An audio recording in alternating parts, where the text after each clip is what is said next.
17 கோடி ஐ மீன் 14 கோடிக்கு DC KL ராகுல் எடுத்தாங்க. வெறும் ஸ்டீல் 14 பெரிய crores. ஸ்டீல். பெரிய ஸ்டீல். நீங்க வந்து 10 கோடி வரைக்கும் ஒரு ஸ்பின்னருக்காக நீங்க போனீங்க சிஎஸ்கேல. அங்கிருந்து ஒரு 2 கோடியை கழிச்சு 16க்கு போயிருக்க வேணாமா கேஎல் ராகுல்? அப்படி வச்சிருந்தாலும் டெல்லி போயிருப்பாங்க. அவங்க கிட்ட காசு இருந்துச்சு வேற விஷயம். பட் ஸ்டில் நீங்க அந்த இது காமிச்சிருக்கணும். இன்னும் 2 கோடி போட்டா கேஎல் கிடைப்பாரா? அப்ப இன்னொரு போடலாம். பட்ஜெட்டை இன்னும் கொஞ்சம் இது பண்ணலாம். அஸ்வின் 10க்கு வாங்கினாங்க, 100 10க்கு வாங்கினாங்க. நினைச்சு பாருங்க. அங்க இருந்து வந்து 2 கோடியை குறைச்சிருந்தா 4 கோடி கையில இருந்திருக்கும். அப்ப நீங்க வந்து எவ்வளவு 18 கோடிக்கு நீங்க வந்து கேஎல் இவங்க வந்து 12 13 வரைக்குமோ சிஎஸ்கே போனாங்கன்னு நினைக்கிறேன் ஃபார் கேஎல் ராகுல். சோ 17 வரைக்கும் நீங்க கேஎல் ராகுல சர்ச் பண்ணிட்டு போயிருக்கலாம். கேஎல் ராகுல் இருந்தாருன்னா நினைச்சு பாருங்க. ஓபனர், கேப்டன், ஃபியூச்சர், தோனி போனதுக்கு அப்புறம் கேஎல் ராகுல நம்பி வருஷம் ரீடைன் பண்ணி உட்கார வைக்கலாம். ருத்துராஜ் கூட இந்தியா பிளேயர் கிடையாது. கரண்ட் இந்தியா பிளேயர் கேஎல் ராகுல். 3 ஃபார்மேட் பிளேயர் கேஎல் ராகுல்.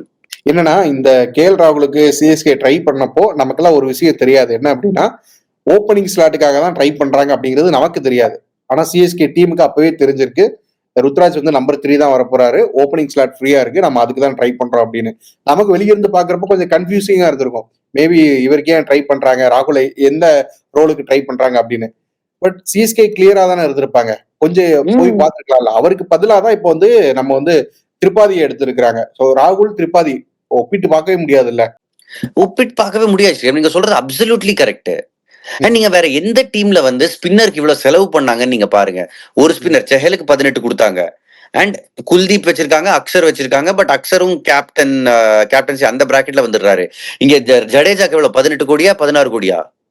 16 கோடின்னு நினைக்கிறேன். 16 கோடி ஜடேஜா, அஸ்வின் 10 கோடி, 10 கோடி நூர் அகமது. 36 கோடி வெறும் 3 ஸ்பின்னர்ஸுக்கு.